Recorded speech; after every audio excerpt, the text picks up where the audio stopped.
All right, you are tuned in to another episode of Transparency and Merit. Tonight, Stoic Calm, Grab Bag Edition. This is your call. I'm here with Brian. I'm Joe. And it's been a long week. And it's been a crazy week. The stock market broke its own record for its all-time high. It broke it, I think, 3, possibly 4 days of this week.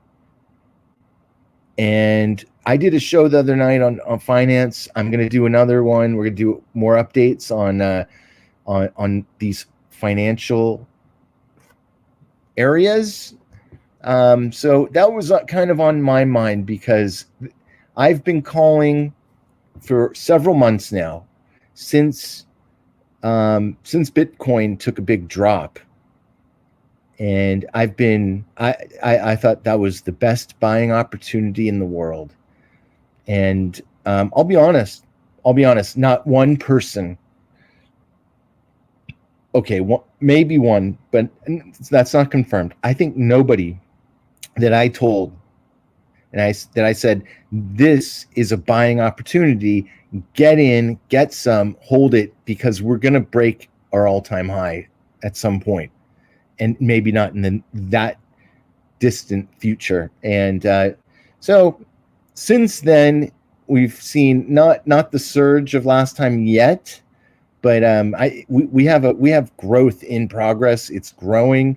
Right now is now people are jumping back in, but if people had listened to me, they would have had a head start on this and made a few more bucks. But anyways, when everybody, it just goes to show you, everybody was calling out, not everybody, a lot of people though, a lot of these YouTubers especially were on their pedestals screaming. And these, I'm talking about YouTubers, like financial guys with tens or even hundreds of thousands of subscribers, telling them straight away that Bitcoin is dead, get out, stay out, it's done. And at the same time, I was like, these people are out of their mind.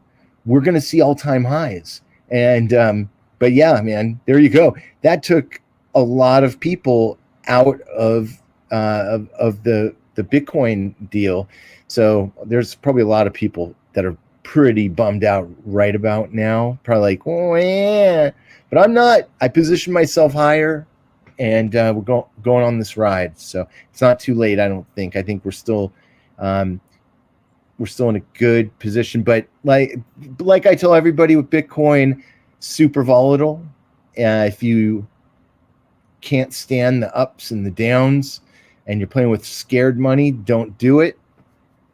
Obviously, that's probably my biggest tip. Everybody says don't invest what you can't afford to lose. But look, those people were screaming that Bitcoin was going to go to zero, and I couldn't believe my eyes. I can't believe people go to these YouTubers with such blind faith, but that's the way we roll.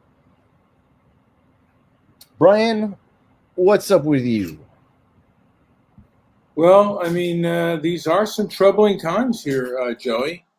And the stock market's doing well. It is making a boatload of money. And I mean, I'm a person with a lot of money. I guess I have some money, but nowhere to spend it. And inflation is still going through the roof. And a lot of unhappy Americans right now. There's people have talked about a great reset and, exactly what's going to happen in the future. I mean, the future, look, the future's imaginary. And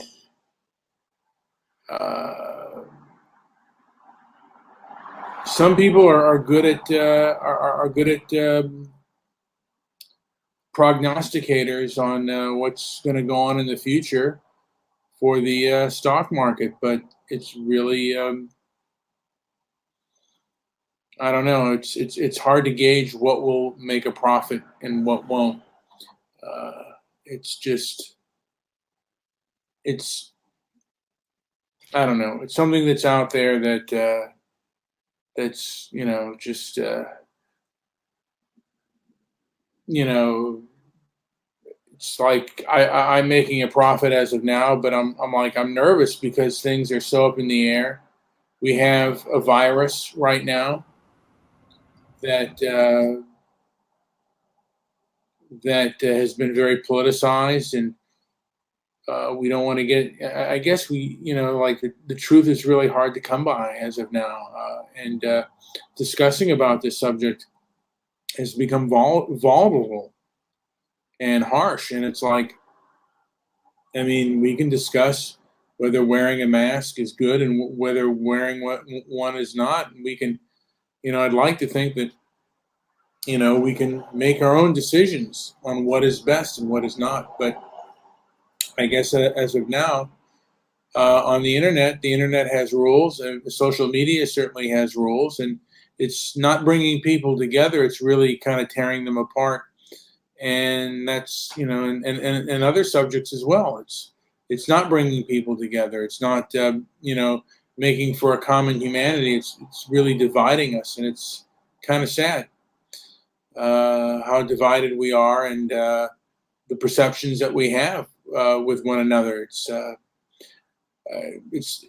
We really do not have a shared reality in this country, and the establishment wants you to think a certain way, and they don't want you to even question it. It seems like that. I could be Well, wrong. what's a shared reality? That sounds like a very liberal leftist term. I'm just curious where you came up with that. I came up from that. I think it was called something along the lines of Dark Horse Podcast or something like that. But what do you think? What is your perception of a shared reality? I'm asking you that. my perception of a shared reality, freedom of speech. I mean, things that we used to all agree upon: freedom of speech, things like due process. These were Why shared. do we need a shared reality when all there is reality? That's what I'm asking you. You only have reality. You don't have you don't want a shared reality. That is, do you want everything shared? No. You certainly want the elites and the establishment to have a grasp of reality, and it feels like the establishment and the elites do not believe in things like due process, and do not believe in giving. I mean, I think that social media. It looks this way to me, that social media exacerbates the divide because they censor one group, and the other group they're allowed to say whatever it seems like, whatever they want. So censorship seems to only go in one direction, and the thing is, you want more people. You want as many people into your tribe as possible because there are strength in numbers. And I mean, that's certainly one of my goals. Wow, that is such a wow. Strength in numbers. I mean, are you thinking right now? I'm just curious. Who said this? Who said this? To live a good life, one had to understand the rules of the natural order, since they thought everything was rooted in nature.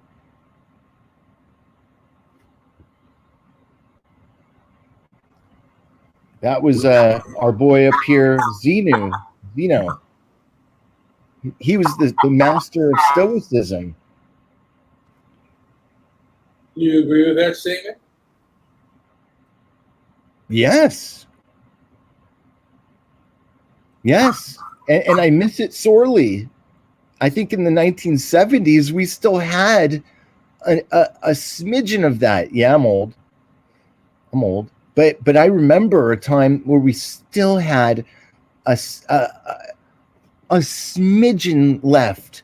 It was gone, but there was still this kind of sense. I remember there was a whole thing with privacy, at the libraries. I remember there was some big deal with the libraries. I'd have to look it up. People were into these sort of ideas of privacy and natural order, or just an order that was rooted in nature, like he says here. I think we still had just a smidgen of that left. It got crushed out quickly when a bunch of money and cocaine entered the country in the 80s. But and it's just been a downward spiral and a separation of man from nature since. So there's no doubt about that. And it coincides directly with the whole lack of privacy thing too. People would get fired up over things that would happen at the local library, real minor things. Now it's like everybody just gave up and like, well, whatever's going to protect us from these evil bad guys that the media tells us are out there. Just a lot of amnesia hit this world at some point.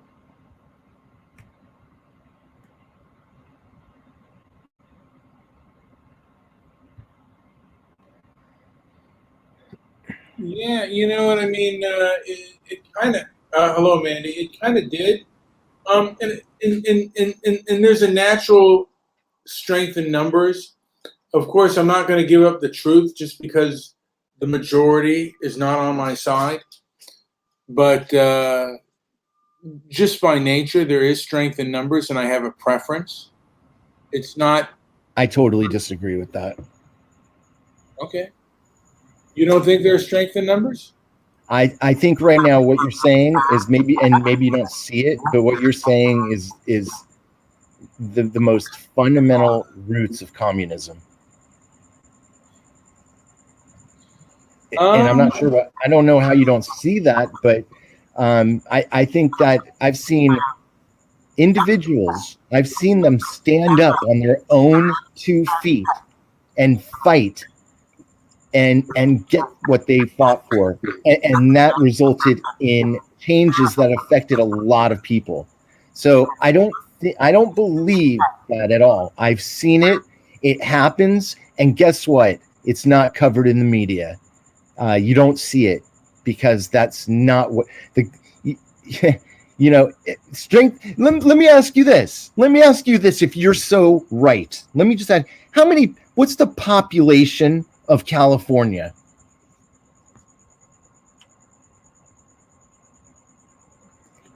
This would be a guess, but I would say 38 million.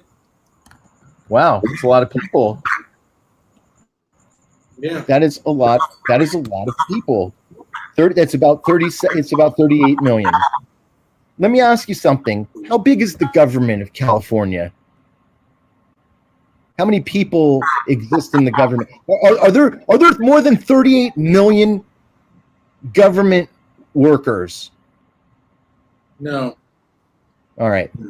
Your point just got crushed. And that's just on a local level. You want to take it to a national level? The numbers exponentially increase. The divide is even bigger. Well, technology will trump the masses, but there is power. To say that there is not power in numbers is not intelligent. There is power in numbers, but again, then why don't the people stand up and speak out and say what they are? fighting against what they don't like and changing it. Why aren't all the people with diabetes? Okay, why aren't all those people with diabetes? There's millions of people with diabetes. Okay, they far outnumber the number of people working in government. Why don't they stand up and say, "Hey, all you got to do is one thing. We want you to do one thing for us, government, since you're supposed to be working for us. We have the numbers here. Why don't you stop using corn syrup in every food that's at the market? That one change alone might change the world. It might make us healthier.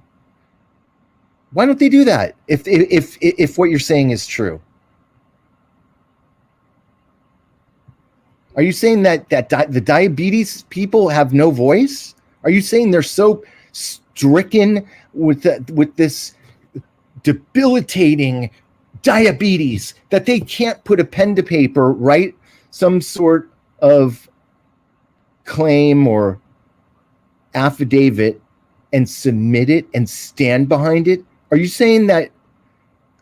Because what you're saying is with power numbers, if I'm a little confused. Diabetes should never be a problem in this country. So I'm just confused, and I'm not sure also what you mean by that technology trumps humans. Are you kidding me?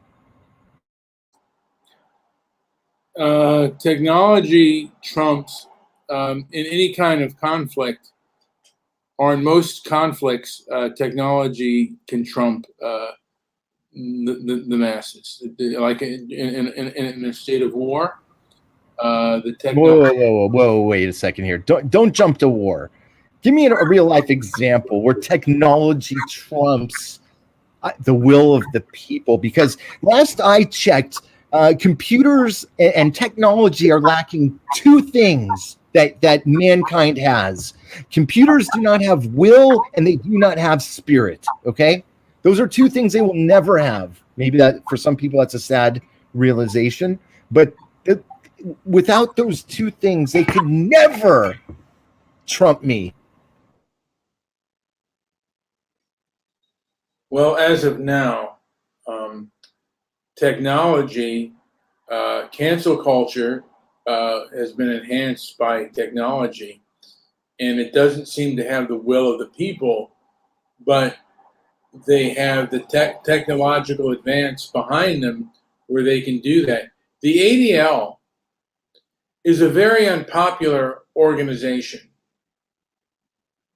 yet they have power, and they have power because they have technology, and they've been inside the establishment.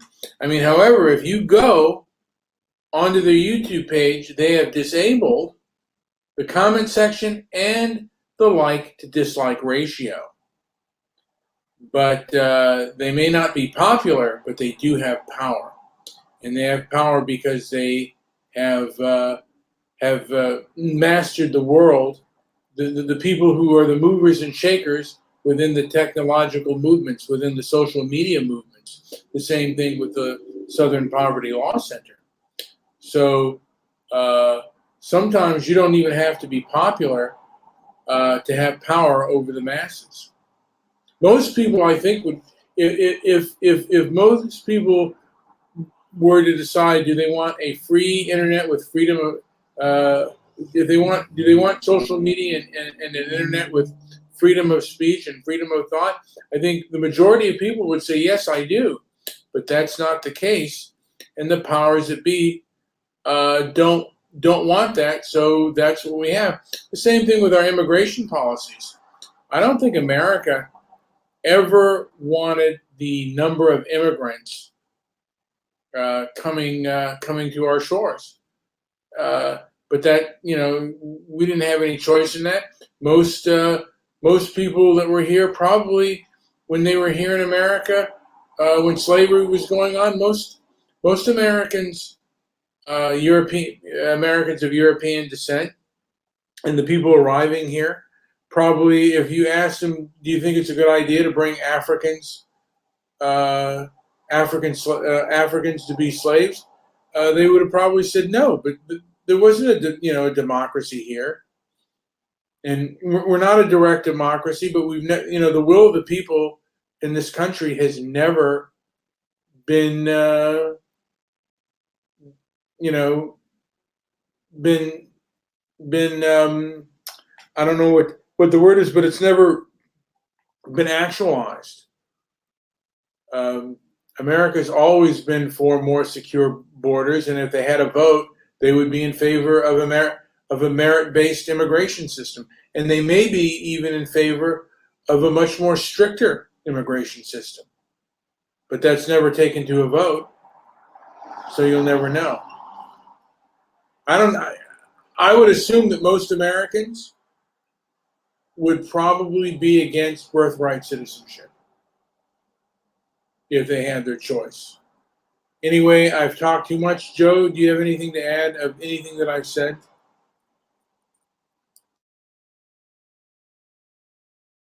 Did any of that No, I think we got this covered. I'm still a little thrown by some of those comments today, Brian. I have to be honest.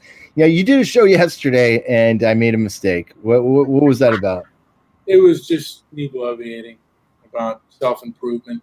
And I think I want to go more into the self-improvement thing because I need to improve myself, particularly with my diet. And food for me is my biggest struggle. Being a diabetic, the struggle for eating and eating healthy and not eating too much is my biggest struggle as of now. Yes. And that is something that I hope to overcome. And you will, because the fight starts within. It's that's not going to take numbers for you to win. It's going to take your will to stand up and be fully aware of not only the triggers for your appetite. Yeah, that's a study in it all by itself. That's a whole study in itself. What's up? I just have an idea. I'm going to challenge Kings to a weight loss challenge. I think that would be beneficial for all players because he's having to struggle with his weight. Yeah, and I think you'd agree with me. It's a struggle of one. It's not the responsibility. You don't want the responsibility of others to negotiate how you eat and how you live your life, right? You want to do it on your own. So again, it goes against your power in numbers idea. It starts with one. It starts with you. I think human beings would rather be free than be safe. And I don't know anybody that would, most people would prefer making their own bad decisions as opposed to somebody else's good ones. I think people want to live in reality rather than a fiction. They just don't recognize that they are living in a fiction, and they are giving the fiction life by listening to garbage, to letting themselves become distracted, by allowing the triggers that are out there, whether they're subversive triggers or straightforward in your face triggers. They're not fighting them. They're letting them eat them alive. And one person, it would take one person to understand how the FDA works, for example, to write an effective affidavit. And sure, it helps to work in groups with people, but I'm talking about it takes one mind to get it started. It takes the will of one to get it rolling, and you build your team. You get your ideas flowing, and you write the affidavit that makes the change once and for all. And to me, it's more important than anything, any kind of medicine that they say is going to prevent some sort of virus or infection or whatever. What's more important than any of that, by the way, the reason we didn't have this whole thing happened in the 70s is that go look at videos of people in the 1970s, man. People our age. They were in incredible shape, and even the fat people just looked like they were rugged, and they didn't look all flabby and loose all over the place. They had more hair, they had better skin, the whole thing, and they were better. They were more rooted in nature and nature's ways. But food has only become exponentially more processed and homogenized and and just obliterated in the decades since the 70s. So anyways, that's it. I've talked too much also.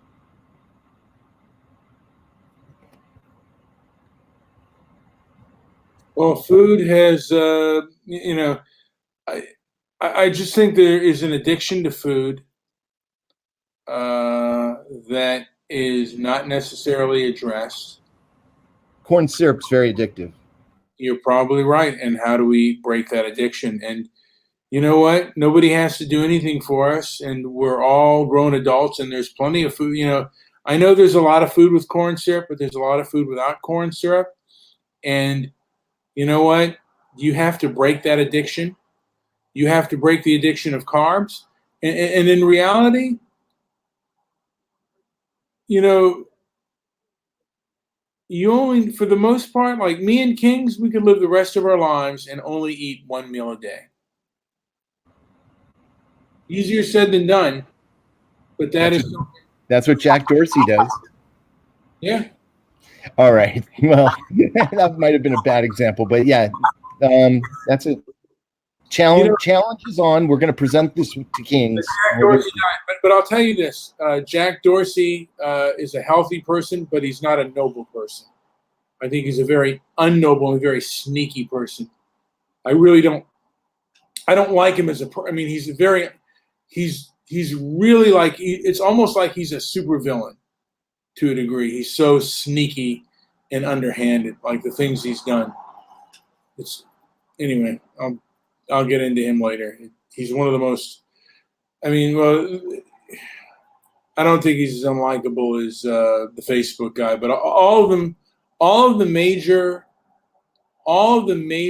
people that work for social media seem very unlikable and not very diplomatic, and they've gotten worse over the years.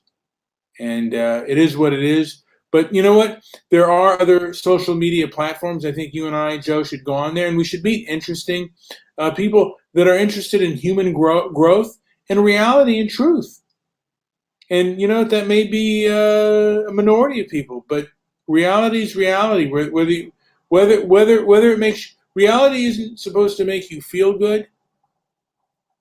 It's just supposed to be there, and it should set you free. What is it? Ignorance is bliss, but the truth will set you free. And if you're an ignorance of bliss, this type of person, this may not be the show for you. But if you're the truth will set you free, this is the show for you. This is the program. This is the website. The truth will set you free.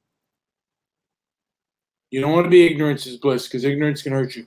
Anyway, yes. Joe, that's all we have. Hey guys, like, subscribe, leave a comment down below, and also visit our website, transparencyandmerit.com. We are working on that. And also, we're going to look into other alternatives to thinking harder and overcoming procrastination, eating less, eating healthy, and all the rest. And finance. Don't forget finance. And finance, how to deal with your pocketbook, how to be frugal. I mean, I think there needs to be financial advice for even guys like Kings who, maybe. We'll get there too. I mean, yay. Yeah. I mean, I have advice for people at all levels, because I've been at the lowest level, low levels. I haven't been to the highest of high levels financially, but with a little help, I think we could. We can get some better ideas and get on the right side of the market, get on the right side of how to live our lives in a financially responsible way. I think that's all we're looking for. So, And with that being said, let us all head in for the night and go to bed. And yeah, like, subscribe, leave a comment down below. And yeah. Anything else to add, Joey? that is it. Go to the website, transparencyandmerit.com. I think we're done.